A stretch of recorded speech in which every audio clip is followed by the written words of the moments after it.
Most small business owners only think about insurance after something gets wrong. Don't be that person. With Next Insurance, you get fast, affordable coverage in minutes. No calls, no waiting, and no nonsense. Protect your business today at nextinsurance.com.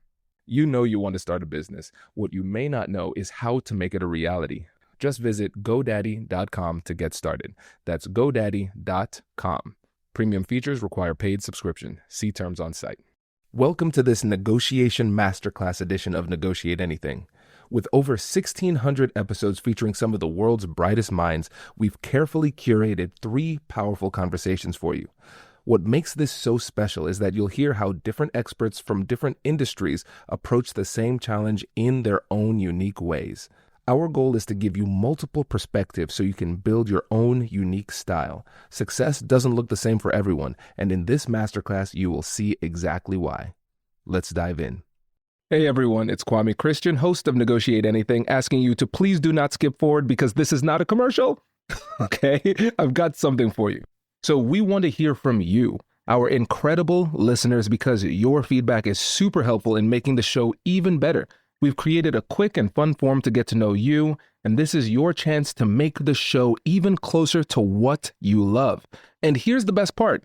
If you fill out the form before December 31st, 2024, you'll be entered into a raffle to win a signed copy of my book delivered straight to your door. It only takes a few minutes, and your input will help to shape the future of Negotiate Anything. Find the form in the description of this episode, and we'll announce the winner in January. Who knows? It might be you. Thanks for helping us to make the show even better and even more connected to you. Good luck in the raffle. Hey listeners, welcome to our private convo. It's me and Jewel. Jewel, welcome to the show. How about you start off by telling the listeners about yourself and what you do?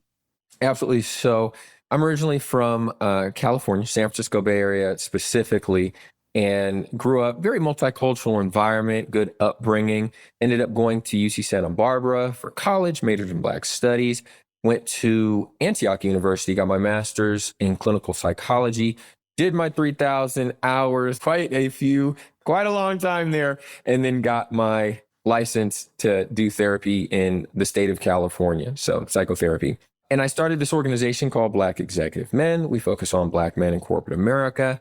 I looked around, if you will, the Black community and said, who am I going to work with? I knew I was going to work with brothers, but I didn't know the kind of segment and sector, and there's a lot of diversity. So started out working with like kids and then teens and then like brothers getting fresh out of prison, like blue collar and this, that, and the third. And I didn't really discover, it was just newer for me. There was a brother who came in, Harvard Business School grad, suited and booted, 2-parent family, grew up in, San Francisco, just on point, impact driven, earning good money. I'm like, who is this guy? And just had it together. And I started learning more and more about Black men in corporate America, specifically United States. And I was just blown away by, number one, how much these guys are earning, impact driven, family focused, morally upright, just all the right things. And I was just blown away. And that's when I actually found the name for Black Executive Men. Was doing that for 6 years. About 2 years ago, pivoted to coaching, and now actually pivoting from doing one-on-one coaching to a membership network where guys come in and get different services and things like that. So just a bit of background on me, my passion, and my life's work.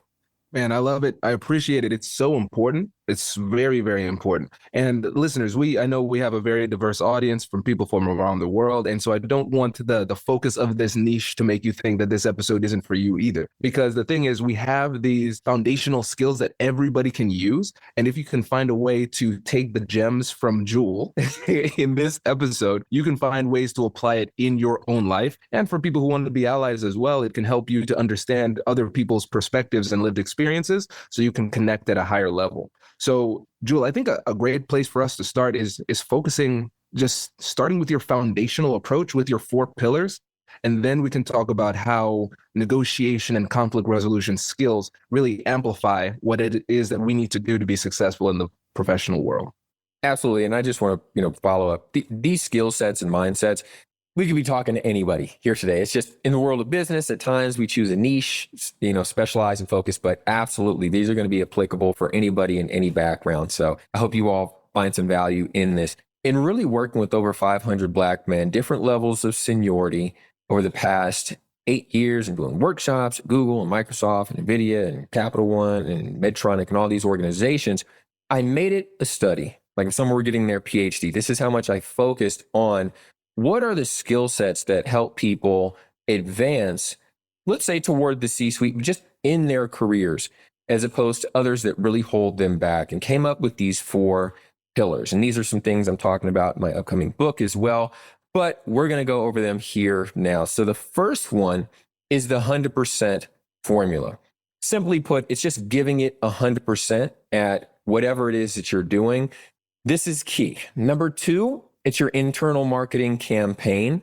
This is what I would say the hidden rules of success in the workplace. These are things we often don't get taught in college or grad school, but these are the things that people are doing behind the scenes to get promotions. It's your internal marketing campaign, letting the right people in the organization know not just what you're doing, i.e. activity, but the value that it brings to the organization. Key. Number 3 is your professional development. Many times folks are maybe not so focused on that, just thinking, hey, I know what I need to do to get the job done. That's sufficient. But when we talk about the hidden rules of success and moving ahead, making sure that you are ideally one of the best in your company, if not the world, at what you do, is going to be tremendously helpful for you. And much of that comes through professional development. Not only what your company provides, many times people do those activities, they go to the annual conference and they think, you know what, I've done it. But folks, there's a whole world out there. There's whole conferences, associations, different networking groups where you can learn the best practices from your industry, sector, level of seniority, your role. Bring that back to your company and advance. And the last thing is networking. And even though it sounds simple and it's number 4 in this list, it quite possibly is number 1 in terms of importance when it comes to building out your career, not just at your current role, but the overall arc. So we're talking about your job, but we're also talking about your investments, your impact, your personal brand, things of this nature. Networking is typically what opens those doors for access for incredible opportunities that may be closed if you didn't have those connections. So of course, I'm happy to go into detail, but I just wanted to give you all that overview of what those 4 pillars are. I love it. This is great. This is great. I think we should just take it from the top, the 100% formula, giving it your all, because let's channel the voices of a skeptical listener. They say, well, Jewel, of course, isn't that a truism? Shouldn't we always be giving our all? So what is it that people often miss or misunderstand when it comes to the 100% rule? So when we talk about the 100% formula, this is it's really like an introductory rule. And many people, like you said, might be thinking, well, either how important is this, or, you know what, I'm already doing this. And I've thought the same in my own career before I started working with coaches. But I'll give you an example. There was a client that I was working with who was doing good, incredibly intelligent guy, very motivated. And he brought this example to me. He says, you know what? I'm trying to get a promotion. I'm trying to get the raise, but they're not really looking at me in that way. So we start to dissect, well, how are you showing up? Let's look at your performance. Let's look at your presence. So let's talk about a few different scenarios. Let's talk about meetings. How's it going for you there? And he says, oh, well, let me tell you about meetings. When they happen, other people are sharing their opinions and insights, and I'm not sharing so much. And so I say, okay, well, an easy solution might be, well, you just should share your insights and just solve that. But as a coach, I wanted to dissect the situation and find out really what's going on here. I said, well, how is it that they're sharing and you're not sharing? What is it that they know or they're doing that you don't know and are unable to do because of it? And he says, well, we actually get some notes that come to us before the meeting takes place. And it's about what we're going to be talking about at the meeting. Now, I already know exactly where we're going at this point. I say, okay, got it. And do you read those notes? And he says, well, yeah, I do read them. I'm like, okay. When do you read them? He said, well, during the meeting. I said, okay, okay. I love that you're reading them. This is great. Because, I just got to, land this plane with him. And I said, because you're reading it during the meeting, not before the meeting, is that taking away from you being able to prep at all in order to have an opinion, have some insight during the meeting? He says, absolutely. I said, okay, no problem. Homework is to read those notes before the meeting next time so you can prepare, have something insightful to say. They can see you as a high value contributor, leading to you getting ideally a promotion and a raise. How does that sound? He says, sounds great. He does it. They love it. He's finally contributing and they're starting to look at him in a positive way. This is over the course of the next 2 or 3 weeks. So even though he thought he was doing 100%, we were able to find out that there were areas that he was actually, and I know this may sting a little bit, but we're just going to kind of look at it from just a purely coaching lens, was underperforming, not even compared to other people per se, just compared to what he could bring to his role and to the perception of him, which is key in his business. So that's an example of the 100% formula. It's a very simple concept, but when we put it into action, we can uncover all of these potential blind spots where we can actually do more. Oh, this is great. I love this for several reasons. First of all, listeners, I want to make sure that you recognize this point. Jewel just gave us a masterclass in coaching because what you said, Jewel, as you were going through that scenario with him, you were asking questions. You weren't telling him what to do. You were asking questions. And then you started to recognize a pattern and you knew, hey, I have a hypothesis. I assume I understand where this is going. But you didn't jump in at that point and say, I know this is where this is going. This is what you would have done, and this is what you should do. You still kept on asking questions, leading him to this conclusion and showing him the respect of allowing him to tell his story, not you tell his story to him for him.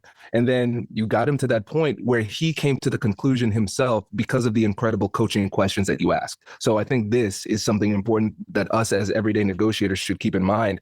And then when you think about the 100% rule, when you think about negotiation, the definition we like to use on negotiate anything is anytime you're having a conversation and somebody in the conversation wants something. And so you're recognizing there's like a negotiation aspect to almost every interaction that we're having in the corporate space. And so the question is, how much are we putting into these meetings? Are we putting 100% into these meetings? How much are we putting into every single conversation? Are we taking the time to prepare for these individual conversations? And you're recognizing how this flows really organically into the other pillars, like the internal marketing campaign. You are your own major marketer, and we're missing out on these marketing opportunities by not taking advantage of these everyday negotiations. Yeah. And I mean, beautiful segue into the internal marketing campaign. And when I think about internal, I think about your organization that you're at. It's what I want you all to keep in mind. Marketing, highlighting value, campaign being ongoing. And even being down here in Mexico and Guadalajara, and I'm, able to look out over the city from where we're at. And one of the things that I see here is the McDonald's Golden Arches. Now I can see a lot of the city from where I'm at. And yet that's probably 2 of the signs that are recognizable from just miles away. And what I like about that is they're always letting you know, there they are. Come get a hamburger, come get a Happy Meal, or whatever it is that you might want to buy from there. Even when the store is closed, they're marketing, here we are, come do business with us. Now, many of us have gotten the message that the best way to go about our jobs is put our head down and get the work done. And that will be rewarded, that people will see it, they will notice it, and we will get rewarded. Now, sometimes that happens. But what you may not know is that there are some hidden rules to success, and that your colleagues, other people, whether they learned it from family or a book or school or wherever, are actually communicating with, and these are the folks I want you all to keep in mind, their executive sponsor. We'll get into that in just a moment. But the person at the organization, senior leadership, that's opening the door for their promotion, different from a mentor at their company. But that's the second group of people that they're communicating with. Their mentors, 1, 2, 3, 4, 5 in the company, most times at a more senior level of seniority and leadership, and they're communicating with them what the activity is that they're doing and the value that they bring. And the last piece is their manager or skip level manager. Now there's two pieces of information that they're communicating. Number one is the activity that they're doing. Went to the meeting, signed the deal, spoke with a subordinate about this, that, and the third. But the second piece is actually most important. It's the value. And just about everything we do in the world of business can be converted into some number, some level, some percentage, some way it's impacted the bottom line of the organization, the market share in the organization. And for folks that are, probably a little more higher up, potentially even the stock price, depending on what kind of activity that you're doing. Communicating this value to your executive sponsor, your mentors, and your manager, skip level manager. Typically, I like to say weekly for your manager, monthly for your mentors, and quarterly for your executive sponsor. It creates an ongoing narrative of activity and success in their minds, which is key when it comes down to new projects, promotions. Who are they going to elevate? Now, you might be thinking, well, these people might be micromanaging me, or they might be great and just kind of let me go do my thing, but they're aware of the activity and value. And the reality is, these are busy people. They have a lot going on in their lives. And although you may talk to them with some regularity, you may not, probably are not their number one focus. So I like to share with my clients, that's a part of your job, is to make sure they know what you're doing in written format, by the way, in an email, something like that. And they know the value that your activity brings to the organization. So that's pillar number two, your internal marketing campaign. And this can be a game changer from going from doing the work well and then to getting the rewards of doing that work. Oh, this is powerful. This is powerful. This is a masterclass because let's just think about this in a very simple way. So if we're thinking about opportunities to advance within a company, let's just think about it in a yes or no question. Do you deserve to have a raise? Do you deserve to advance at the company? Yes or no? And if we're not getting that, that means that either actively or passively, the response from leadership was no. And so we ask ourselves, is that the truth? Now, here's what I love about this. One of my buddies gave me a great definition for truth. Truth is nothing but the narratives we choose to believe. And what you talked about with this ongoing marketing campaign is that it is a narrative of activity and success. Another word that you mentioned before was perception. So if we are not telling this story, if we are not intentional about creating this narrative of success and continuing to tell our story of success, then nobody's going to believe it. So what's true? To them, to the person who cannot perceive your narrative of success, what's true is you don't deserve the opportunity. You don't deserve the raise. But what's true to you is like you see all your work. But the question is, did you communicate that? And did we communicate that persuasively? And so again, I love the fact that this is empowering because you're giving the responsibility to the person who has the story, who's living the experience. It's your responsibility to tell the story. So if you're not getting the outcomes that you want, then you need to become a better storyteller and become more consistent with that narrative. Yeah, absolutely. I mean, there's so many levers of power that we actually have control over, especially in plays. I mean, we could talk about entrepreneurs as well. It definitely exists there as well, but this is mainly for the W-2 side of the equation, 100%. Absolutely. And I think one of the most powerfully persuasive tools that we have at our disposal that is often underutilized is just consistency and persistence. Like when you think about sales, it requires like a certain amount of touches in order to be persuasive, but just sticking to that narrative and being consistent and recognizing that it might sound like redundant to you, but other people forget. They're busy. So keep that narrative going. Let's pause real quick. You can plug in, no worries. Ready to rock. Perfect. And by the way, it was funny, man. While you were gone, I saw a message from my editor, my producer here. He's like, I want to get more episodes on networking. I was like, oh, this is perfect. Let's do it. So I think we touched on professional development at the beginning. So I think we're good there. If we can transition into the networking portion, that would be good. Mm-hmm. I'm excited about that one. All right. And so now, with the time that we have left, because Jewel, we could just keep on talking about this. I'm really loving the conversation, but I want to focus on networking because, again, networking is one of those terms that we've heard throughout our careers, and it's become utilized almost to the point of meaninglessness. I know with your approach, there's so much nuance to this. So I want to give you an opportunity to talk about how we can utilize networking more strategically in the corporate space in order to get the results that we want. Yeah, absolutely. So many times, I don't know if you all have had this experience. You go to, let's say, a networking event, and maybe some people are buying whiskey, or other people are laughing. You get slaps on the backs, and people that kind of know each other. Some people are brand new, this, that, and third. And back in the day, I don't know how much quite it is now, but handing out business card and just end up with a stack. And you don't really know what to do with that stack of cards that you have. So you may reach out to everybody on LinkedIn or wherever and just follow up. Hey, great to meet you. And it just doesn't go anywhere. And it kind of begs this question of, what really was the point of me going to that event? I met some good people and maybe made some new friends, and maybe colleagues were there, but how did I really get the most out of it? So the key thing to think about is having a goal for your career. And this is something that many of us don't think about. We just, we go to school, we go to undergrad, we go to grad school, we think I'm going to get a good job. This sounds like a good profession, career, and we just do it. And we're just going about it. And we have our family life and health stuff and hobbies and all these other activities.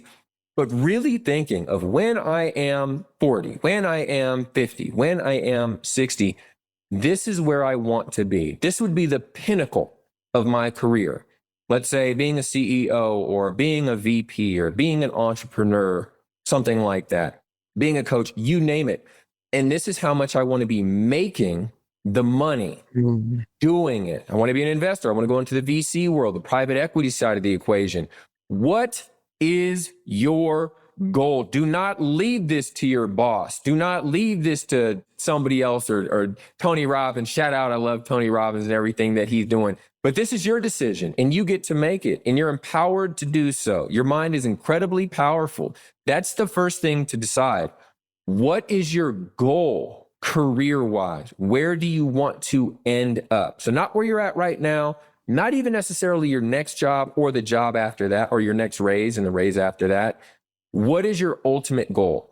Once you have all that, you can wrap around the 100% formula. You can wrap around the internal marketing campaign.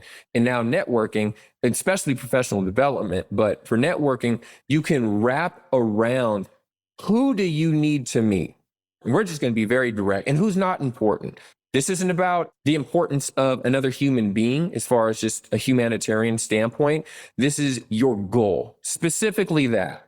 Who is important for you to know and have a professional relationship with that can open doors, coach you, mentor you, provide you with insight on how to get to that goal.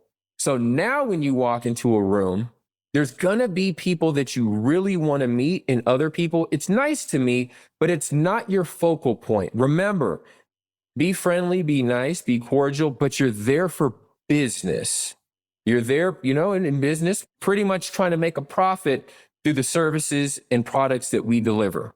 And you have one to deliver to an organization or to a market. So this is being very strategic about who you're going to be networking with that can then open doors for you to get there quicker or to get there at all. And I'll even give you an example, of how this works. So in my own business here at Black Executive Man, I'm constantly learning about new topics. And these days it's around like private equity and the VC equation and hedge funds and like what's going on with that. People that are having an impact in that way, working with founders, things of this nature. So I start writing about it on LinkedIn. If you all aren't, I know pretty much everyone is on LinkedIn, but if you're not, it's a phenomenal place to build your network and to meet new people that can open doors for you. So I start publishing about it or writing about this on LinkedIn. Got it. However the algorithm works, people that are in the VC and private equity world, they start to see it. And I can see in my profile views that they're checking out my account. That's my goal. It's very strategic. And from there, I hop on, I ask, Can I hop on your calendar, 15 minutes? Just learn more about this topic and your experience there. Many people are happy to help. I hop on their calendar. These are people, Harvard MBAs, MIT, Yale, you name it, Oxford, you name it. The next thing I don't know these people at all. Next thing I know, I'm on a conversation with them and I'm just talking to them, picking their brain, learning from the inside. What does it take to run $100 million fund? Folks, my background is in psychotherapy. I've never been to business school. It's important, but secondary, because networking can open up doors to rooms that you normally would not have access to, people that are willing to bring you in. And that is the power of networking. Now, with that information, I get to bring that back to my community. I get to build out my own career, see if there's a future for me in that space or not. But all the access to whatever industry level seniority, it's all there for you. But the key is to decide what you want to do. Then you can put your networking strategy to use to get there. And with this, what you said here, Joel, my favorite word was strategy and strategic, because everything you said was so intentional. And I see this in negotiation all the time, too. You might have somebody who has incredible skills and great tactics, but if they don't have an overall strategy or a clear goal, negotiate effectively in the negotiation, get exactly what they want. And it could be not only unhelpful, but maybe harmful because they didn't think about the direction that they actually want to go outside of the negotiation. And so what we're moving from here is just tactical thinking to strategic thinking. Because if any of the listeners are like me, as you were talking about the networking, I realized sometimes the problem is that you're just in the wrong rooms. It's not that the networking doesn't work or you had the conversation the wrong way. You were just networking in the wrong space with the wrong people because it wasn't strategic. You were just thinking tactically. You're saying a tactic for my career is networking. Here's a random networking event. Here I am. And so if we start to think more strategically about it, now we can piece this together in a way that actually takes us to where we want to go. Absolutely. I mean, if your goal is to get to the C-suite and you're hanging around product managers, program managers, I mean, that's good to have your kind of level of seniority cohort, but what if there's programs that can help you to become a C-suite leader? You probably should be networking in those circles, or there's an opportunity at your organization to get mentored by somebody that's a VP or an SVP. You definitely want to take advantage of these opportunities and probably start networking less on how to advance your skills as a product manager, program manager. Very important. But if you have your goal in mind, you can kind of met out what opportunities you should be taking advantage of to help you get there quicker, if at all. Because sometimes people have a goal, but they don't do the activities in order to get there and they fall short. Networking is one of the best ways to get there. And just, can I add one more piece of the puzzle here? Absolutely. So the corporate world, it's kind of like a club. I don't know. You could think of it like this. Go back to maybe third grade and there's the treehouse clubhouse and you got your buddies and they're in there. And then there might be another kid who, I don't know, you don't really know that well. And there's a question of does he belong or not? Or should we let him in or not? And whether that's nice or not is secondary to just the way of the world of business. If your goal is to get into that clubhouse, and that is in many ways how the business world works. It's a club, different businesses, higher levels of seniority, certain circles. It works like that. It's a club, and networking well can open those doors for you to enter into conversations in deals and opportunities that would not be on the table for you. You just would not even know about them if you were not in that circle. So that's why I say, even though it's number 4, frankly, you could be mediocre in a fantastic circle and have more opportunities coming to you than being phenomenal at a circle with limited opportunities in terms of results. Brilliant. You're spot on, man. And especially when you think about this as it relates to marginalized communities. You might be racial minority, you might gender minority, whatever it happens to be in that space. You recognize a lot of times we focus on the bias, we focus on the bad. Oh, this is working against me. But now we're recognizing that through the power of networking and through the power of negotiation, now we start to generate positive momentum and generate those biases in our favor. When you break it down, trust is just a positive bias. If we think about bias as a subconscious preference toward something or a subconscious prejudice against something, bias should be an integral part of our strategy no matter who we are, because there's no such thing as neutrality. Understanding that psychologically, let's just say, all right, cool. So an integral part of my professional strategy should be to get as much positive bias ethically as I can moving in my favor. So like you said, this is more important than the skills, because there are so many times where people look at somebody on the news, somebody who's getting an award, and then you say, that person is objectively bad at what they do. How in the world are they so successful? And then we say, oh, that it's bias, it's prejudice, whatever it happens to be. Okay. How do you get that working for yourself? You network, you create these connections, you put yourself in these rooms, people become familiar with you, they start to know, like, and trust you. And now when these opportunities come, now they come your way because you're on their radar and they like you. And so when you're recognizing this, you say, oh, now this is how I can blend psychology with negotiation skills, with networking as well, because now you can use those negotiation skills to ask questions in a nuanced way to make people feel safe, gather information, and you can use that information to find new opportunities. So all of this comes together. Yeah, absolutely. Yeah. And I just love the negotiation take on it, how everything can be seen through the lens of negotiation, like all of these different pieces and just how it constantly plays a part. And even in all of this as well, there's ways to, and this is, definitely not where I'm definitely not an expert in this realm, but to negotiate to get more out of it or come up with less in the deal. These are all many deals that are happening. That's just why I think what you're talking about is so important here. And just going to add a side note, I just love studying your material that you put out and applying it to my own life in different ways and tweaking what I'm doing as well. So thank you for this. Hey, man, my pleasure. This is great. I appreciate this. The work you do is so important. So keep it up. And I want to make sure that you have an opportunity to remind the listeners about you, your company, and your upcoming book and how they can get in touch with you. Yeah, absolutely. So the best way to get in touch with me, I'd say probably just reach out to me on LinkedIn. My name is Jewel Love, JEWELLOVE. You can also head to blackexecutivemen.com. That's our website. It's spelled exactly how it sounds. You can learn more about the community there that we're building. And if it speaks to you, go ahead and apply on that website. And as far as the book, Born Driven, the Executive Blueprint for Black Men in Corporate America, that's due to come out in July. So just, I'd say check my LinkedIn page for that, because I'm going to be advertising it and celebrating it left and right there. Awesome, man. Hey, we appreciate you. And thank you again for coming on the show. This was a masterclass. Thank you. That was the first part of today's masterclass. Up next, we'll hear from another expert with a different approach, giving you even more strategies to add to your toolkit. Let's keep it rolling. Whitney and Stephanie, thanks for joining us today. Oh, we're so glad to be here. Yes, thank you for having us.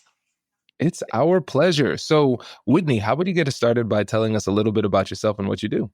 Yeah, my name is Whitney Abraham. I am a business coach for women who build online-based businesses, leveraging their expertise and their personality.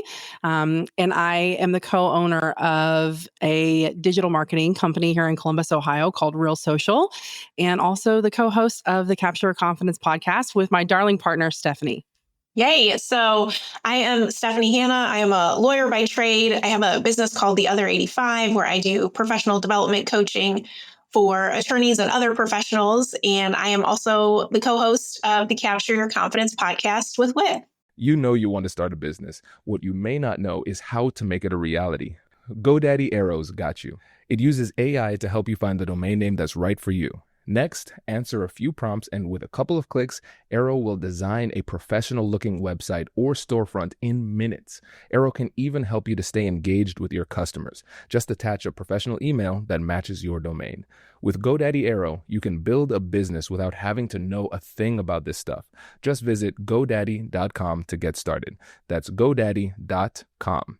Premium features require paid subscription. See terms on site. Most small business owners don't want to think about what happens when something goes wrong. A client slips or a shipment disappears, and you can lose thousands overnight. That's why I like Next Insurance. They make business insurance as easy as ordering lunch online. Answer a few quick questions, Next figures out what you need, and just like that, you're covered. No phone calls, no headaches, no BS. Next is built for builders, contractors, consultants, shops, restaurants, anyone running a small business. You'll get coverage in minutes, not just a quote. And you'll get an instant certificate of insurance so you don't have to wait to start a job or close a deal. And when something does go wrong, claims are resolved fast so you can get back to work. Policies start as low as $29 a month. Don't wait for a problem to remind you you're covered. Get protected in minutes at nextinsurance.com. That's NEXT insurance.com. Awesome. And everybody, you might remember Stephanie. She's been on the show a number of times talking about networking and negotiation. And in today's episode, we're here to highlight an exciting new program, but also here to give some really practical tips about how you can change your mentality around business and collaboration and communication and negotiation in order to move your career forward, and how we could use networking and negotiation as a tool for that growth. So, Whitney, let me pass the ball to you first. Can you tell the audience about the exciting event that's coming up in October? Yes. So, it's new to so many people, but it's not new to us because this is our third year putting on the State of Women Conference. But it is so new in the way that we're doing it this year, and we're so excited to share it with everyone. But essentially, it's a day of a fusion of personal and professional development for women to help them get out of their own way, to help them go after the things that they want, make the connections that are going to help connect them to the next right step in their careers and in their lives, and really pour into themselves, because obviously women don't take a lot of time to do that. This is great. And we, the American Negotiation Institute is an affiliate. Of course, we have to disclaim that, but it's because we believe in this. It's so important. And I've seen the transformations and heard about the transformations that people have gone through after going through the conference. So for me, I'm excited not only to support and kind of be a part of it in a little way, but also to utilize some of the magic that will be in the event for free here on the podcast for all of you. And so let's set the stage here when we're talking about this, because there's a mental side to this game, and then there's going to be a strategic side to this game. And Stephanie, I want to pass the ball to you. When it comes to the mental side of the game, what is the transformation that you want to see in the people who go through the program? Yeah, we really want people to leave the conference feeling like they can accomplish whatever it is that they want to accomplish. So people often come to us with lofty goals, but they have families and lives and people telling them it's maybe not a great idea, and their own voices in their head giving them all the reasons why they shouldn't be doing something, why they shouldn't be going for more. And when they leave the conference, they have kind of shattered their own glass ceiling. They recognize that there is more, they are capable of more, and they're just as worthy as everyone else that they see going after it. So the mental transformation, aside from the strategic and the practical, is really critical, because we can give you the tools all day long, but if you don't believe that it's for you and that you are worthy of receiving them and implementing them, they're not nearly as effective. So the thing we love the most about the conference is the mental transformation. Absolutely. And what I've seen in this, in the negotiation space, when it comes to anybody who is starting their negotiation journey, and even with experienced negotiators, a lot of times we are limited by our own ambition. And so, for example, if we were to go into a negotiation and let's say it's a salary negotiation, or you're an entrepreneur and you have this contract with a longstanding client, and prices have changed, inflation is up, you have to adjust your prices. If I go into those types of negotiations and I say I want to negotiate for 1% more, most likely the most I'll get is 1% more. But if I say I want to increase by 30%, I might not get 30, but I might get 10% or 20%, which is better than where I was before. So when we are limited by our own ambition, we're putting a governor on our success. And when you start to recognize that there is more, that you could possibly get more, now we can actually change our mentality to move in that direction. But if we don't make that shift, mentally, internally for ourselves first, then we're going to be really limited. And I think, you raise a great point, because a lot of the times where we don't even go for the 30 is not because we don't want more, but it's maybe we just don't think we deserve more, or we don't want to take up that much space. And so really changing the mentality to, but if I win more, then I can help others more and I can do more good. And so it's not selfish. It's really just having that growth mindset and knowing that you are going to take the more, whatever it is that you get, and you're going to pay it back, and you're going to make your programming stronger, or you're going to make your product better, or whatever it is. But to just really think that you're worthy of the more so that you can take it and put more back out into the universe. Yeah. And, I think women count themselves out, especially. And I will always tell women that I coach, you better be sold on yourself before you ever enter into an arena with another person. You better believe wholeheartedly that the thing that you're bringing to the table is worth everything that you're asking in return for it before you ever open your mouth and try and convince someone else otherwise, because you'll lose the battle before you even walk in the room if you don't believe in yourself. And I think women have to continually put themselves into positions where they stretch that upper limit, where they face what they're limiting themselves to and ask themselves whether or not on the other side of their fear, if there's more possible for them. And I hope that this day becomes a space where they can sort of safely confront that upper limit and ask themselves what they really want and why they're holding themselves back from it, for sure. This is crucial. This is crucial because I think even if you're somebody who struggles with this, hearing it described this way can sound a little foreign, can sound a little strange. Deserving more, of course I deserve more. Okay, but do you really believe that you deserve more? Right? We can say it logically, but do we feel it emotionally and viscerally? Those are two different things. Because what I'm recognizing is that there are different layers of belief that we need to overcome. So first, we have to believe, yes, I can aspire for more. I can ask for more. That's great, because going from not even believing that you can and should to believing it, that is a massive improvement. But then there is a little bit more resilience that comes from a true, deep, visceral belief that's in your bones, right? Because if I say, all right, I believe that I deserve more, and then I go into the negotiation, I might feel some resistance. And then as soon as I feel that resistance, I say to myself, you know what? This was a bad mistake. They brought up a really good point. I don't actually deserve more. Let me sit down in my place. Right. But when we meet that anticipated resistance that comes, now we can greet it with more resilience too, because we're like, no, actually, thank you for your suggestion that I don't deserve more, but I actually do. And let me continue to walk through this fire. And so it's about recognizing just the depth of this belief and where we might be, and recognizing where we might want to go. And these are the soft skills, I think, that people have a hard time wrapping their minds around how to actually build, right? And this is part of the reason why I love partnering with Stephanie, because so much of her work is wrapped up in helping people establish and cement some of those soft skills that are harder to quantify, but man, they make all the difference in the outcome. Absolutely. And this actually gives us an opportunity to talk about some of those soft skills with a little bit more specificity. Because Stephanie, I know this is where you shine, because networking is near and dear to your heart. So can you tell us a little bit more about how the role that networking and connection plays into just growth and advancement in general? Yeah, absolutely. I mean, I think we've shared before this idea that people have to know you, like you, and trust you to want to do anything with you, right? To be your super fan. And the more that we can work on the know, like, and trust, the easier it is for people to collaborate with us. And the easier it is for us to be in partnership with others so that we can both achieve greater things. The other really important piece of, I think, collaboration and relationship building is having an abundance mindset. I think it's very easy to go into these situations with a scarcity mindset and to think that, I don't want to collaborate because I cultivated this relationship, or I built this book of business, or what if they leave me?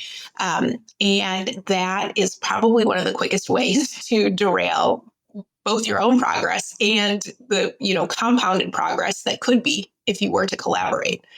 So I think coupling the know, like, and trust with an abundance mindset and recognizing that there's enough for everybody. And if I grow and they grow, then we all grow, is part of the secret sauce. And we focus a lot of our workshop on that. because it's not just going to help you if you want to create a business or do something more, but it's going to help you if you are, trying to talk to your landlord or your supervisor or your spouse, right? Like there's so many areas where this mentality comes into play and is really useful. Yeah, as you were saying that, Stephanie, I was thinking about the map that I put together on the domino effect of all of our relationships for the women that are participating in the State of Women. So I put together this map of how everyone met each other and how they started to collaborate with each other and what that turned into. And it was this beautiful domino effect of like bigger things than we could have ever imagined for ourselves because we started collecting one another and playing together instead of competing with each other. And to me, I just think, gosh, so many people who are afraid to collaborate and afraid to network and share their connections and their expertise, they miss out on the possibility of so much more from that place of fear. And I hope that the room that we're creating is one where connections create something that is beyond what they could have imagined possible. Right. We're looking for those synergistic connections. And it's really interesting because I never really explicitly made this connection between networking effectively and the abundance mindset.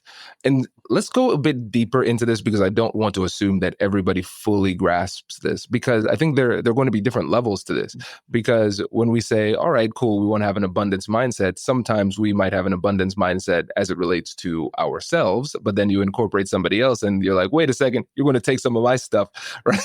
So we haven't gotten that far yet. So it seems like we need to have an abundance mindset where it's like, yes, there is more than enough for me and there's more than enough for you. And if we work together, there can be more than enough for both of us, but we need to both kind of adopt this mentality in order to move in that direction. Yeah, I mean, look, I think you can very quickly find out if someone has a scarcity mindset or an abundance mindset.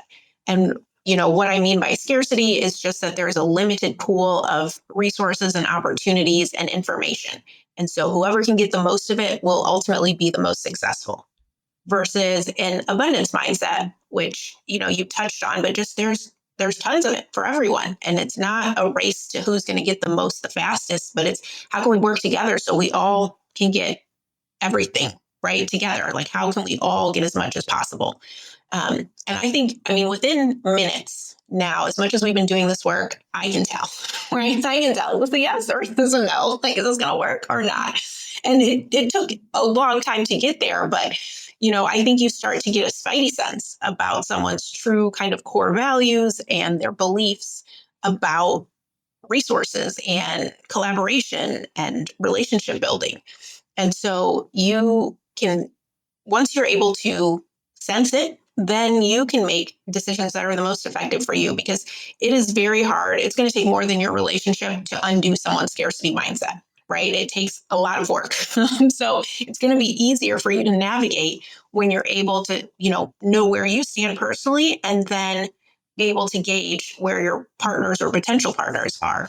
Yeah, Stephanie talks a lot about givers and takers too. And I think this has been a really good example of recognizing scarcity mindset in action when you're networking and you're in a room and someone's, maybe asking a lot of questions and trying to play this like name game instead of being really curious about the person in front of them and being a conversationalist. And, I have aspired after doing that work and working with Stephanie. I think abundance mindset also, I just want to give the disclaimer, it's a never done job in the same way that confidence is a never done job. We're always working on it. We're always trying to strengthen it and grow that.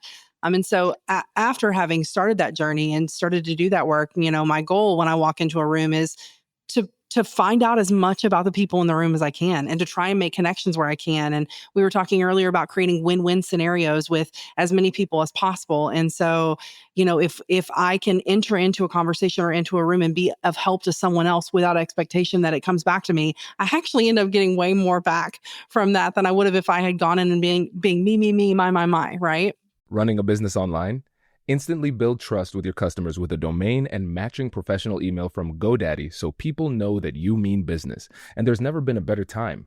Visit godaddy.com/GD now, and you can get a domain and professional email plan for just 99 cents a month for 1 year. That's a little price for a lot of credibility.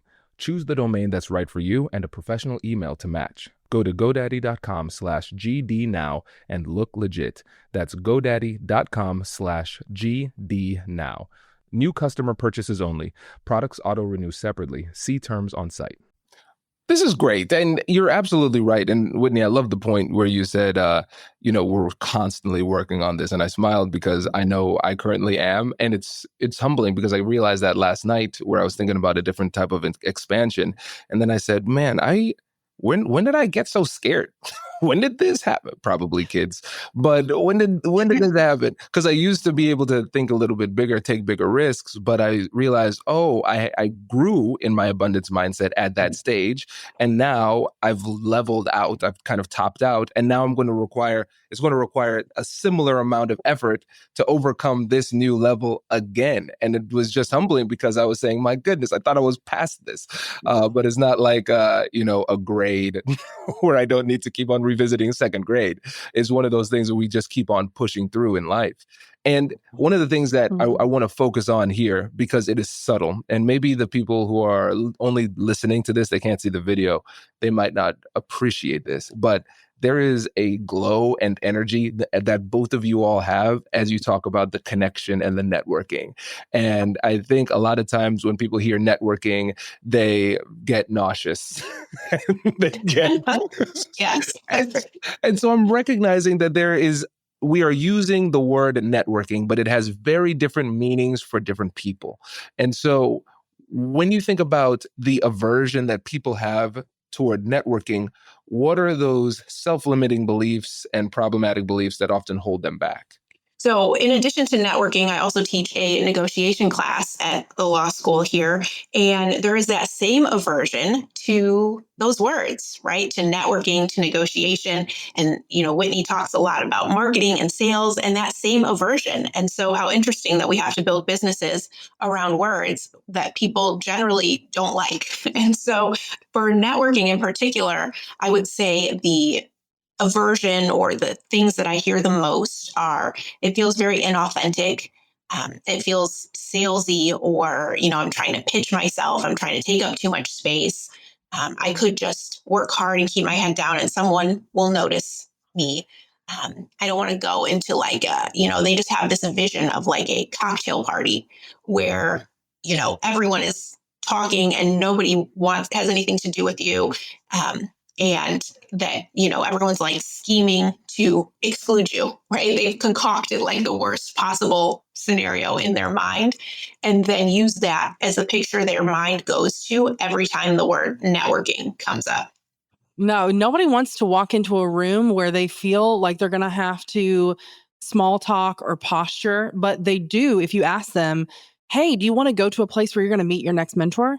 Hey, do you want to go to a place where you literally meet the person that changes the trajectory of your career? Do you want to meet your best friend in business? They all say yes. They want to find their people, but they're starting to look at networking as the negative space, not the space of possibility, right? And so if you think about panning for gold, of course, you're going to have a lot of conversations with people that might not end up being anything in order to find the one nugget of the person who's like, oh my goodness, can you imagine if I didn't go into that room that night? Can you imagine if I said, I would rather just stay home and hang out instead of doing this thing? Can you imagine what he would have missed out on? And so I encourage people, if they have this negative lens on networking, to start thinking about the possibility of what could happen when you walk in the room instead of the laborious effort that it takes for you to sort of like become a person who can network. I love this. This is so helpful because it's like, imagine if you say, okay, well, you have to network. People would say, okay, yes, begrudgingly, I'll do that with their typical mindset.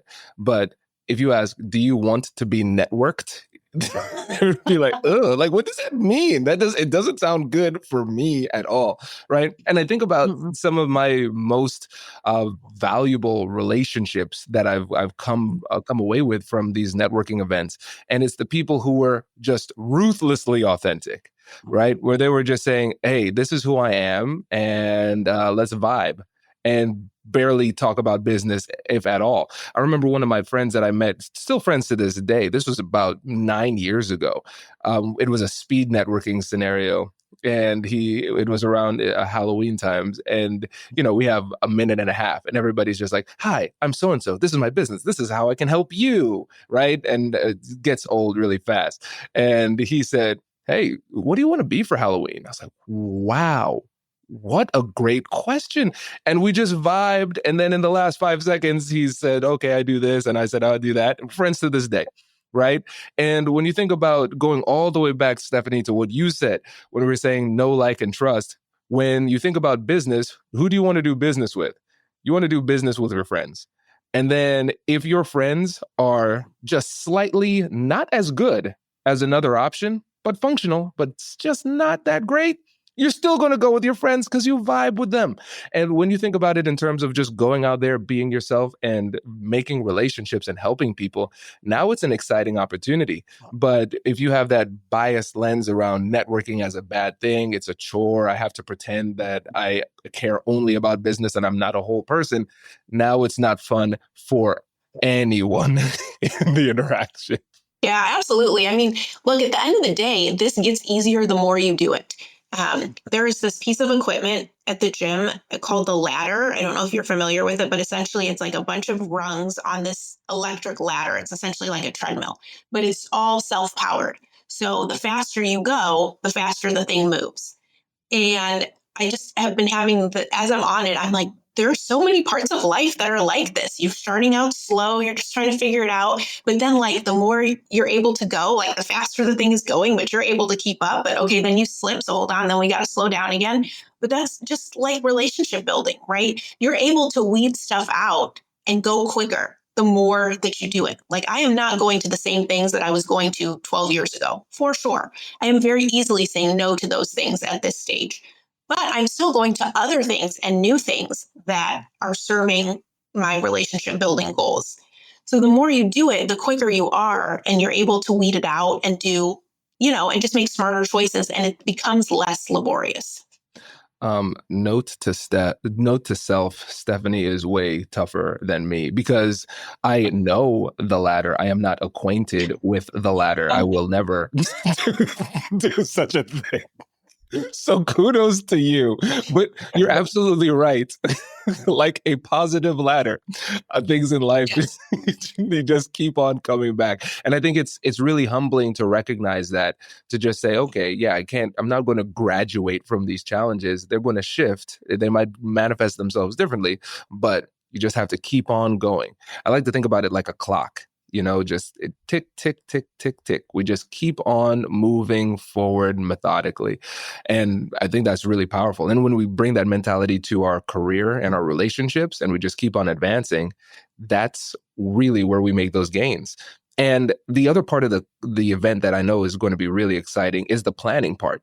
Because we've talked about the mentality, the mindset side. We've talked about the people, the connections that you'll make, but you're actually going to give people an opportunity to create a plan. So, Whitney, can you tell us about that element? Yeah, we hear from thousands of women who have goals, whether they're professional or personal, and there's no question that if they knew how or what to do, they would be doing it. And so tactically, we're going to have part of the day where we're making the plan for whatever it is that you're trying to accomplish, and we're connecting the dots in how to get some of these things done, whether it's building a personal brand or whether it's having a more compassionate relationship with yourself or deepening your relationships, or maybe you want to build that business, right? And so then we have to make the plan of what those next right steps are going to be in order for you to actually create momentum.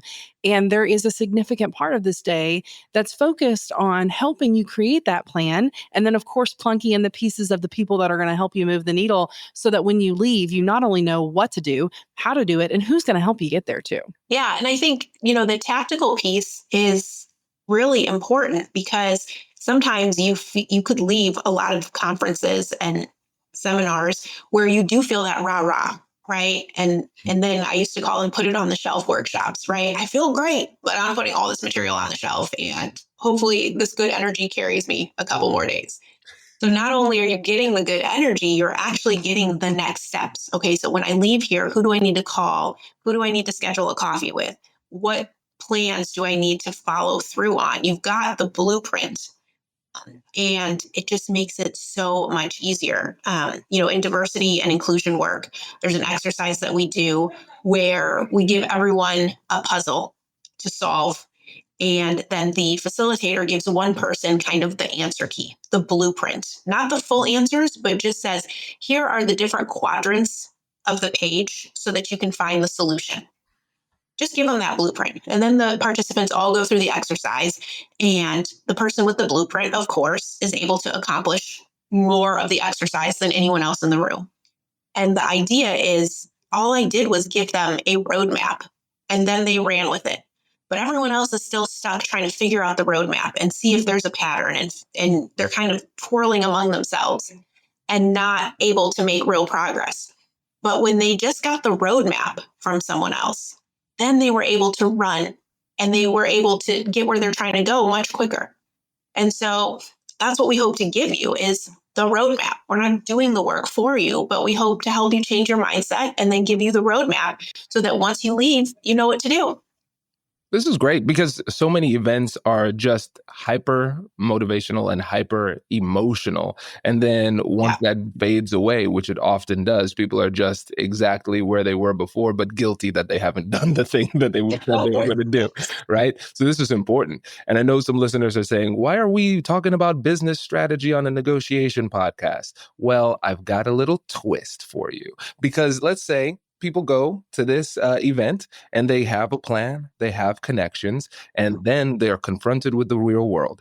Because when you create a plan, that is only part of the battle. We have to execute the plan. But as we execute the plan, there are going to be things that will get in our way that will often be well-meaning and try to lead us astray.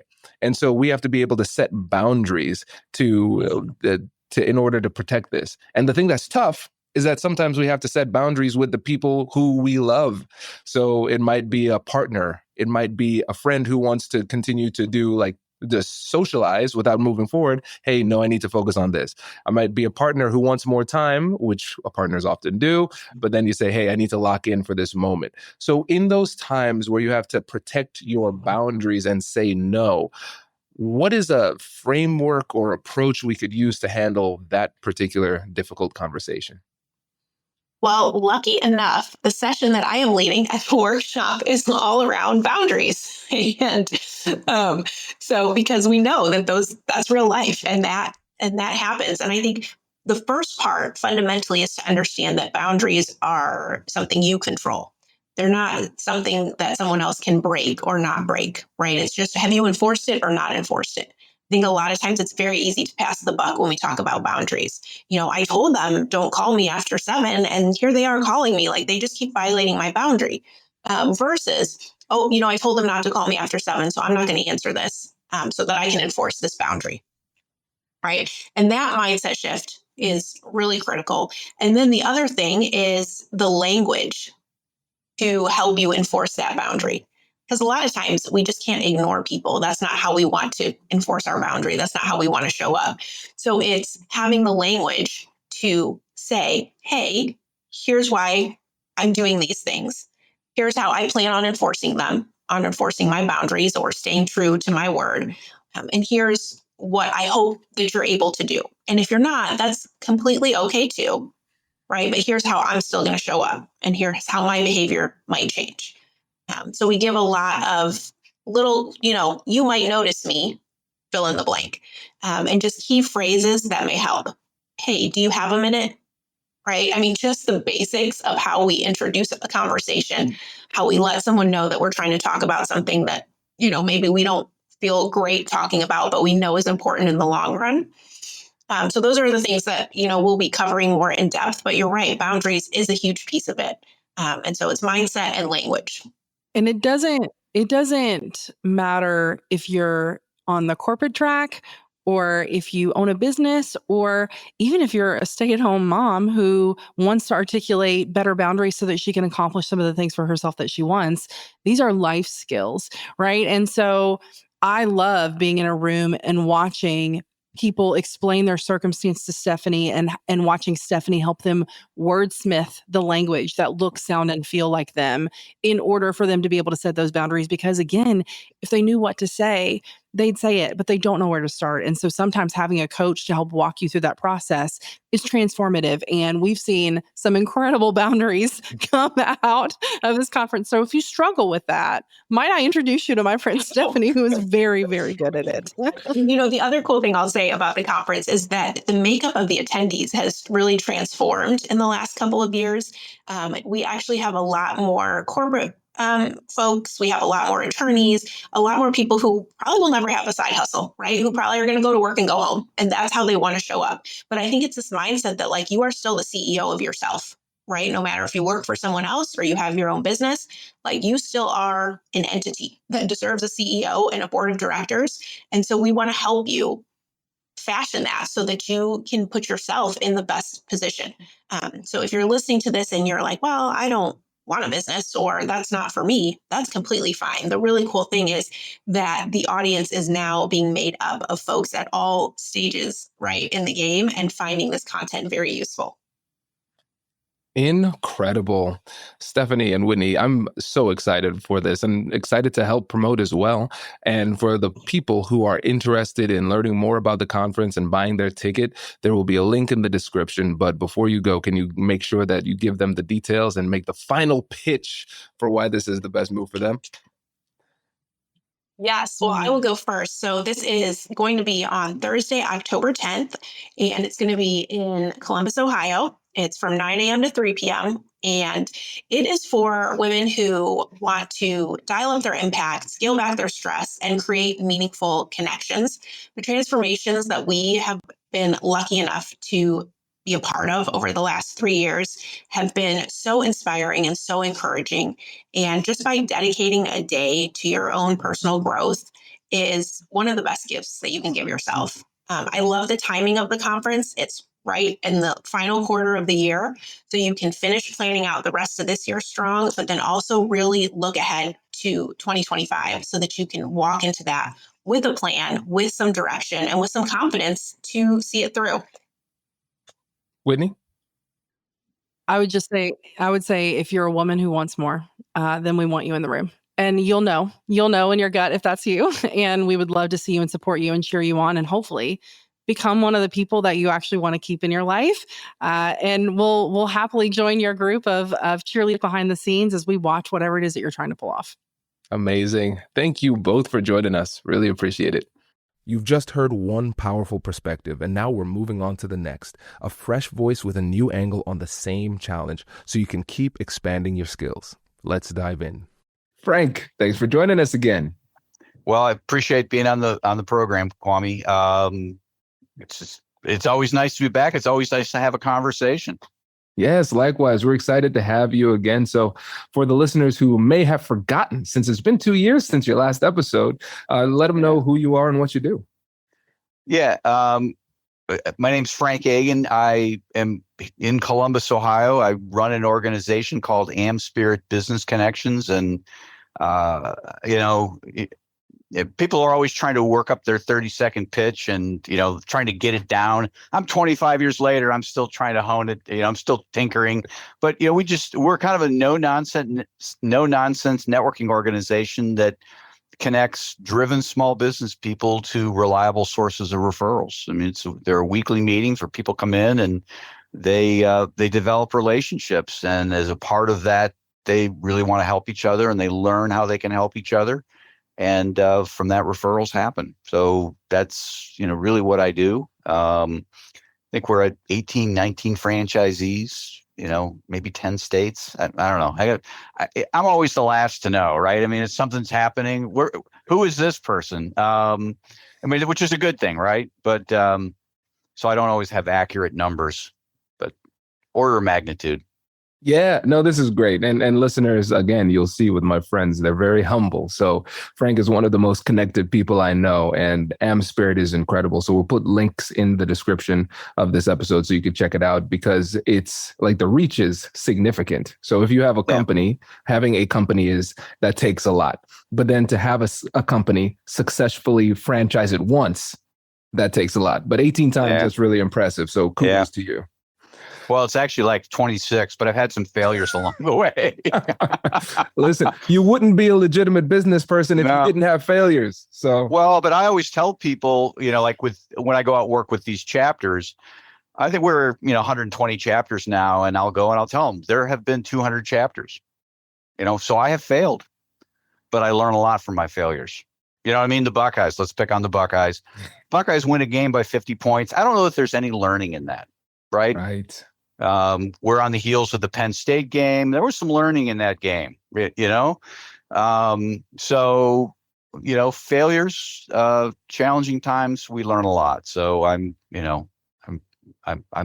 embrace my failures.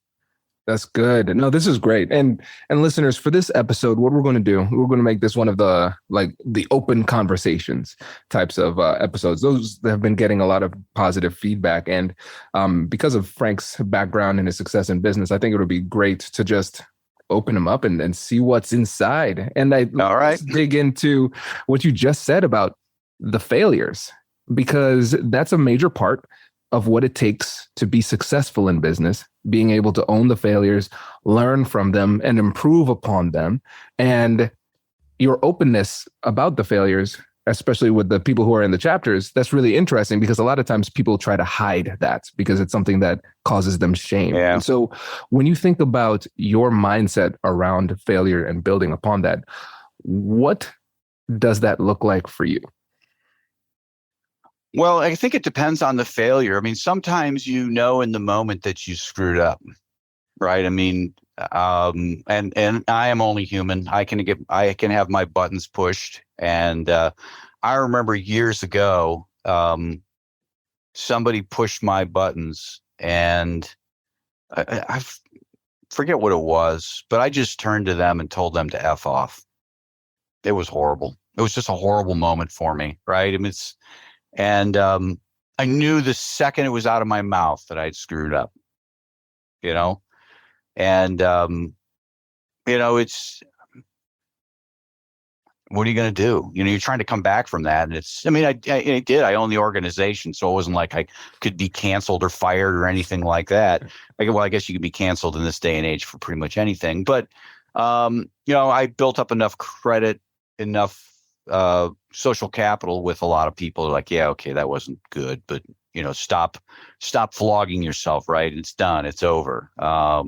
We didn't like that guy either, kind of a thing. So, so you kind of know in those moments that you've failed, but then there are other times where there are failures and you don't necessarily know it. And, the wonderful thing about people, certainly in the Midwest, people are really nice. The bad thing about people in the Midwest is that they're really nice, and you don't know a lot of times, right? I've talked to people in New York, and they'll just pretty much tell you,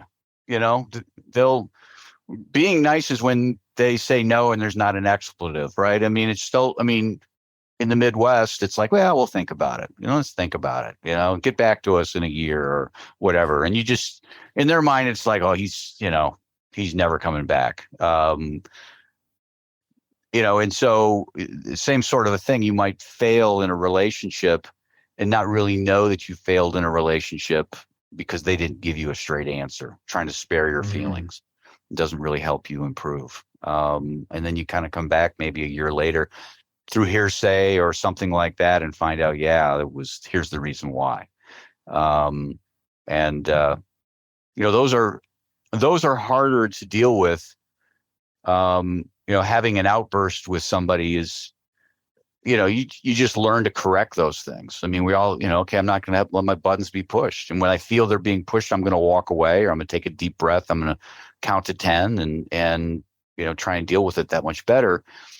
But when you don't know that you failed and then a year's gone by and it's like, oh my gosh, there's other things that I probably screwed up as well. That's really kind of a lonely, desperate feeling of, geez, what opportunities did I miss? Because when you don't have the outburst, okay, it's kind of like those signs in companies, right? 0 days since, or 100 days since the last accident, right? So right? Hey, we're doing okay. But when you have an accident that's really unseen, a faux pas of some sort, that's really, So you have to you just have to kind of take it a day at a time. And, we're always learning. As I indicated about how I describe my business. I mean, I'm always learning, listening to other people. You just have to kind of keep after it. Yes. Oh, this is a great response, Frank. I appreciate this. And I appreciate your candor too. Because a couple of things. So first, when you talked about that incident, you had to go way back for one of those, like a flagrant foul. Right. Yes. And one of the things that you said is that you have to stop flogging yourself and move forward. And I think a lot of times when we feel guilt or shame for what it is that we do, our internal voice can be our own worst critic, where we continue to beat ourselves up far beyond the point of utility. And so a lot of self-compassion and self-forgiveness is embedded within what it takes to learn, improve, and grow, because you have to say, I am human. I'm going to make mistakes, but my goal is to make sure I don't make the same mistake twice. And we've gone years since the last accident in this example. But you bring up a really good point when you're talking about the mistakes that you don't realize that you make. Because you're right, the Midwestern nice is one of our greatest strengths and weaknesses at the same time, because it helps us to avoid important conversations that need to happen, but doing it with a smile that kind of hides our pain. And in those situations, what are some signals when you look back and you realize, oh, there was a mistake that was made. I didn't realize that. When you look back, do you see any signs that you missed that something was off? I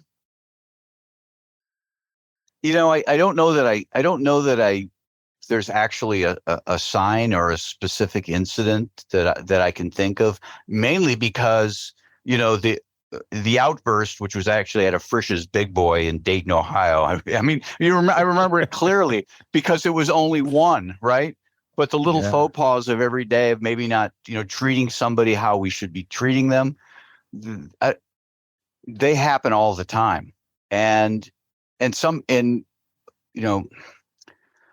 math and science is great because 1 + 1 always equals 2. But interacting with people is never the same twice. And I hear people saying that, you probably talk to all sorts of people on the Negotiate Anything podcast. But people are different, and they're different on different days. Situations are different. I mean, a year ago, we didn't have inflation like we have inflation. And so things change and people's mindsets change and how you deal with them. And so it may have been something that happened, during the pandemic, but they hang on to it in a different way. I don't know. It's really hard you just have to try and improve day in and day out. And just learn to, and maybe it's just with the years I've learned to mellow and not, I think patience. Somebody asked me on a podcast, if I could change anything about myself, what it would be. It was patience. Just need to be more patient. And I've always been impatient. I think, well, you're an entrepreneur. You kind of want it. You want it now, right? I left a firm. I was making X at the firm. I figured I'd make X times 2 in a year because I'm hardworking, and it doesn't work that way. Not in a year.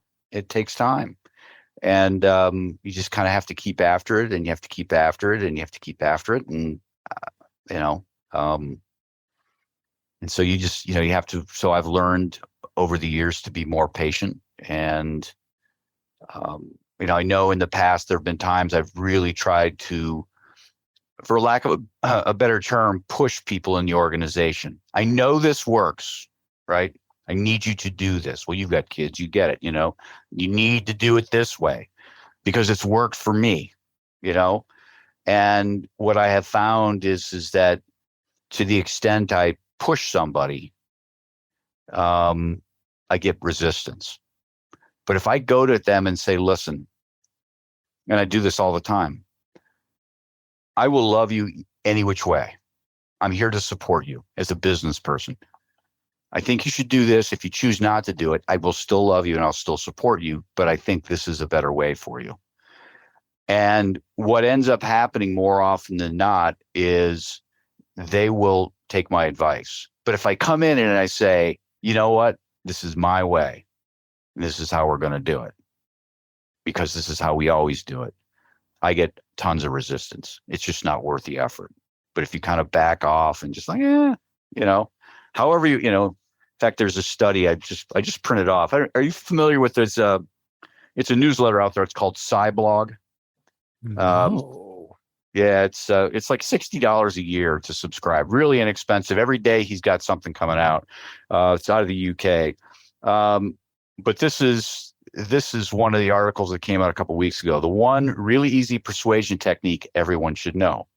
It says it's supported by 42 studies on 22,000 people. It's the easiest, most practical persuasion technique available. And what the answer is, or what it is it's called the "but you are free" technique, right?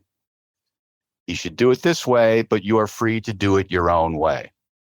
And by giving people that choice, I just read this a week ago, but I've been practicing it this is really affirmed. I've been practicing it for years. I think you should do it this way. It's my best advice. If you don't, I still love you guys. I'm not going to make you feel bad. I'm not going to say I told you so. You guys can do it your own way, and it might be immediate where they're like, okay, let's follow you. Or it might be a year later saying, yeah, you were saying last year. Yeah, I did. And I still believe that. And I still love you guys. And, if you need help getting back on track, I'm here.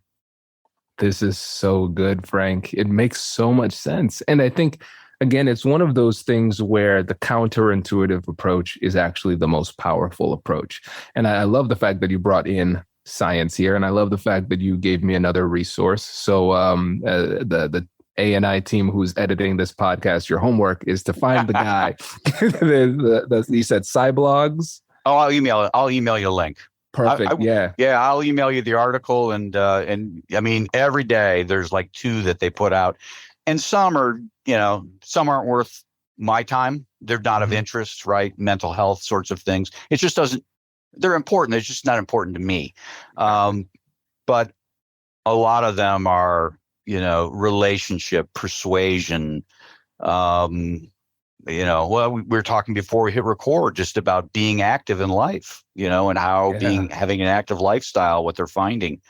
We're on the cutting edge of really finding some neat stuff about people. I wish I could live another 100 years just to benefit from it all. Hey, listen, depending on where the science goes, you might. Yeah, who knows? My kids are rolling their eyes. Oh my God, no.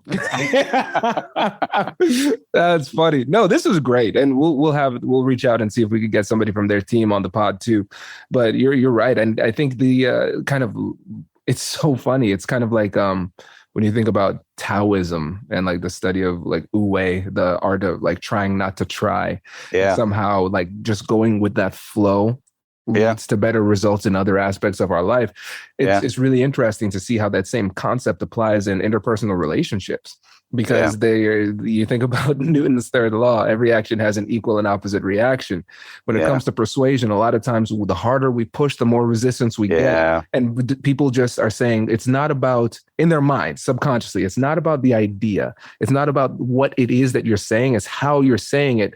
That me as a human, I feel an innate drive to fight back in order to assert myself, to demonstrate to you and to me that I still have agency and autonomy in this situation. Yeah. And sometimes we push so hard that the only way that they feel as though they can assert themselves is by resisting, even if it is in their best interest to go with what you're saying. Well, and it's true of really anybody over the age of 2. Right. I mean, kids, right? Before kids are 2, I mean, it's like, yeah, whatever, right? Just give me a bottle, change my diaper. But, at that point, terrible 2s, they're really asserting themselves, hey, I'm going to do this. But, that's, again, it comes down to patience. And I have franchisees that I try to coach through this, listen, I know what you want, and I totally agree with what you want. The best way to get it is not to try to get it. It's, oh no, Frank, you got to push them. It's like, I'm just telling you. And some of them wake up to it and realize, okay, I need to be understanding. And some of them keep learning the same lesson over and over and over again. And then blaming other people, right? It's they're dumb. Well, they're not. maybe in this they are, but they're just, it's human nature, and you're pushing their buttons in the wrong way. Absolutely. And let's stay on that, Frank, because I think it demonstrates something that I've seen a lot of times too, is that sometimes people are too smart for their own good. Yeah. And what I mean is that they say to themselves, I have the right answer. I have deemed myself the sole arbiter of truth in this interaction. It's my job to educate the uneducated and let them know what the right answer is. And then the uneducated, air quotes now, heavy air quotes as I'm saying this, they push back, they resist. And then the person who's educated says, you see, they're too dumb to absorb my brilliance. The problem is them, not me. But really, when you think about it, when you think about the science that you just shared and just the decades of psychological research, who's really the dumb one? Because what you're doing is you're trying to persuade people in a way that is frankly unscientific, because the science demonstrates what works. Because if you push too hard, you're too egotistical. You don't give them an opportunity to agree while still saving face, right? There are just decades of psychological research that demonstrate that this super aggressive approach isn't scientifically sound, and yet people are guided by their emotions and their ego, and it pushes them to approach it in this way.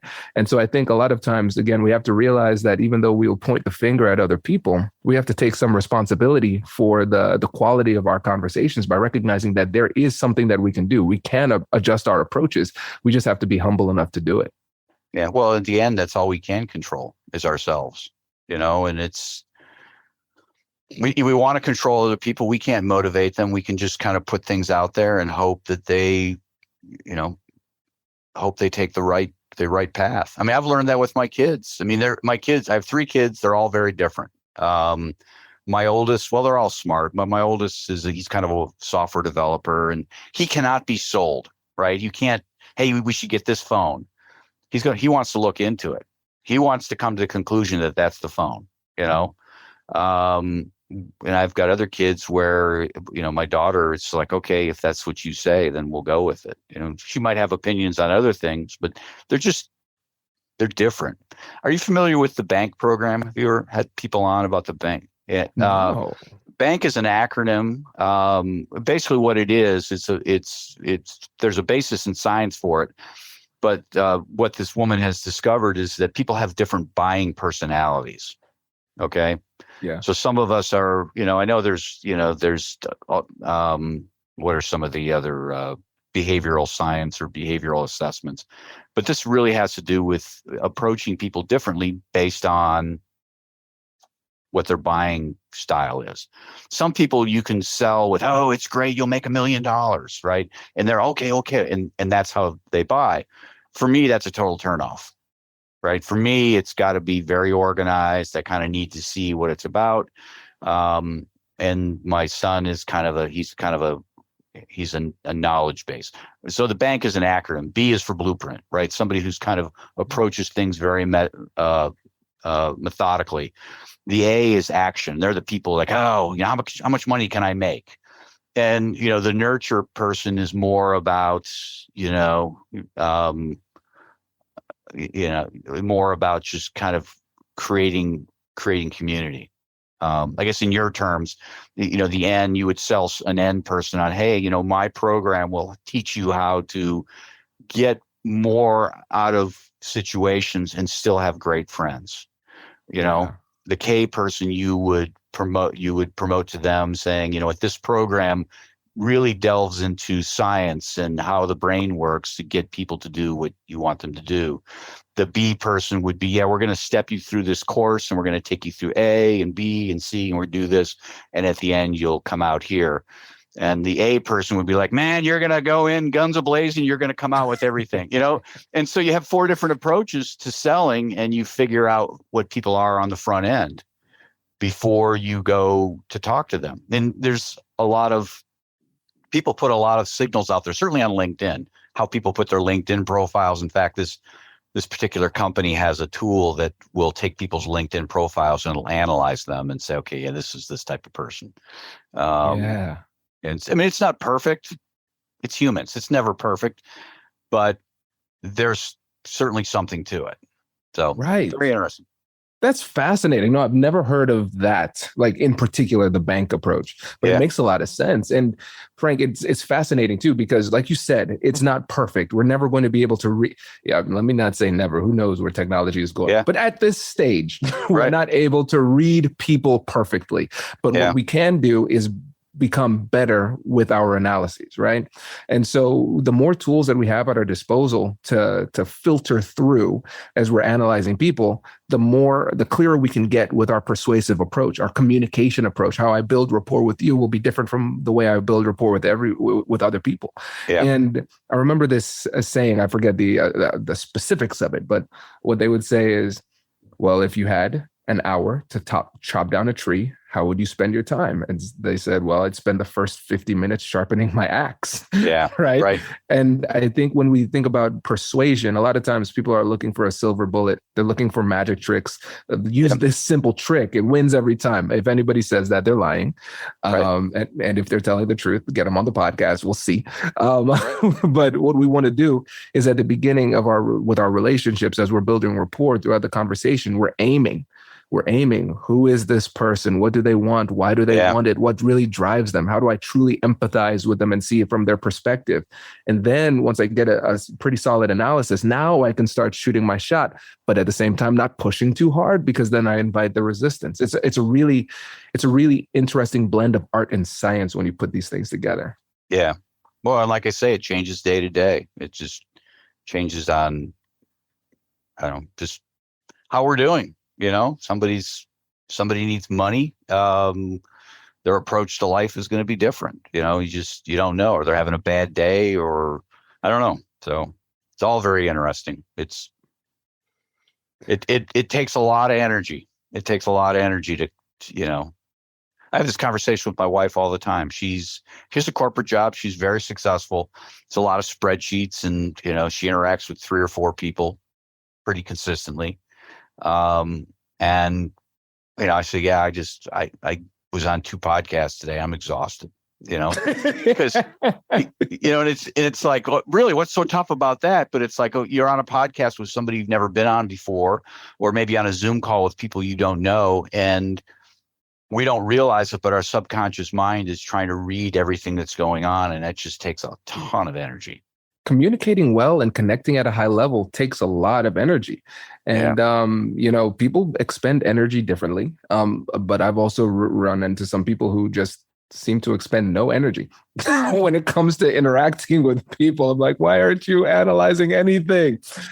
But again, I think it is the burden that you carry of being an expert communicator.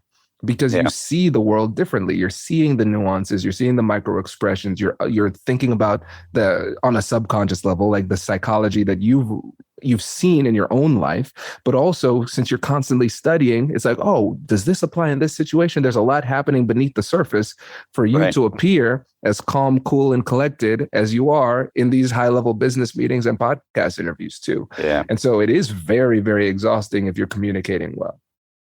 Yeah, no, I feel it, you know, sometimes I just have to just go sit in the chair or go for a walk, you know, and I'm just 10 minutes. I just need to kind of, it's like, you know, we reboot a computer, right? To kind of get it functioning better. It's kind of the same thing. I just need to walk away. And well, you probably talk about it in, you know, with the American negotiation is just telling people sometimes the best negotiation is just stop negotiating and walk away and just, you know, let things sink in. Because people throw up roadblocks needlessly. Mm-hmm. And then when they calm down, realize that, you know, we're fighting over something stupid, you know? Yes. You know, I'm sure, like, you know, marriages that break apart, right? They get hung up on little things. Just principle is a very expensive thing, right? It's very expensive. Yeah. They get hung up on little things, and if they can just calm themselves and just say, okay, you know what, it's really not worth it. You know, it's not worth it for the kids. It's not worth it for us. You know, we're going to be paying attorneys more than this, you know, whatever it's worth, right? Time at the timeshare, which was a bad decision to begin with. Right. It's really true. Because imagine if you're talking to a construction company and you say, hey, can you build this house? Describe the house. They'll say, sure, we could build it. Okay, I want you to build it today. Like all of it today? Yeah, I want all of it today. That's simply not possible. Now let's bring it back to these difficult conversations. Sometimes we are dealing with some big, hairy issues, right? And we want to try to solve it all today. You're trying to accomplish something that psychologically is untenable. It's impossible to get somebody to move that much with that level of emotionality in that period of time. And I remember one time coaching somebody through a difficult conversation that she was having, and she was describing the situation.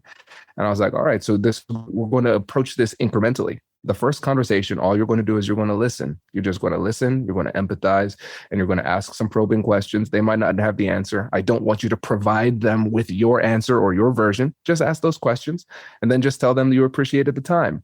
And then I want you to wait. Then she called me like the next day. She's like, yeah, I had the conversation yesterday. And then they emailed me today and they changed their mind. I didn't even push. Exactly. A lot of times we don't have to, but we have to remember that if we're trying to create a beautiful dish of persuasion, sometimes one of the most important ingredients is time. And it goes back to what you said about patience too. Yeah. Well, that's it. If I look back at relationships that I have not destroyed, but just created unnecessary tension in, it's been lack of patience. Back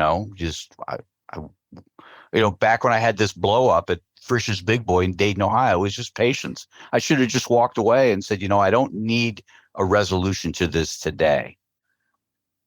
I'll come back and really think on it and, come up with other arguments that, another way to explain my position. Maybe there's a middle ground where we both can get what we want. I just knew what I wanted, and he knew what he wanted, and they were incongruent. And, he wanted a decision then, and I didn't want to give a decision then. And, and so the rest is the F word, right? So, Frank, one of the things that I love about this story is that like every time you tell it, there's more detail. At that Frisch's Big Boy in Dayton, Ohio, Monday, October 31st, 2002. It was a Wednesday. It was Wednesday in the winter. But I think, that's where we just start, we start beating ourselves up. We remember the bad things. And I'm sure that's not the only bad thing, but it's certainly something comes to mind. You triggered it. I don't, for whatever reason. Listen, that's what I do from time to time. I've been described as triggering from time to time. But hey, it makes good podcast spotters. So I appreciate it. Yeah. This is good. Frank, it is always a pleasure, my friend. This was phenomenal, as usual. I appreciate you, and I appreciate you taking the time to share your wisdom here. Before you go, let the listeners know again about you, everything that you do, how they can get in touch, and also give franchise information too, because the work that you do is incredible, and you're creating communities in meaningful ways. Yeah, I run an organization that connects small business types, entrepreneurs, sales reps, professionals into weekly meetings where they learn about each other and they exchange referrals. The best way to get a hold of me is I have a website, frankagin.com, and it's really kind of the central hub. It'll take you to AmSpirit if you want to go to AmSpirit. But what I have found over the years is that not everybody is a good candidate for our program, but everybody needs help negotiating. And I have resources, other resources, books I've written that people can tap into, and just, go to frankagin.com. I'm starting to pull more stuff together on a website called networking-rx.com, or networking-rx.com, where there's some paid stuff there, some paid videos, but there's just a lot of free information. And, relationships are everything. They really are. So. 100%. My friend, I appreciate you. Thanks again for coming on. All right.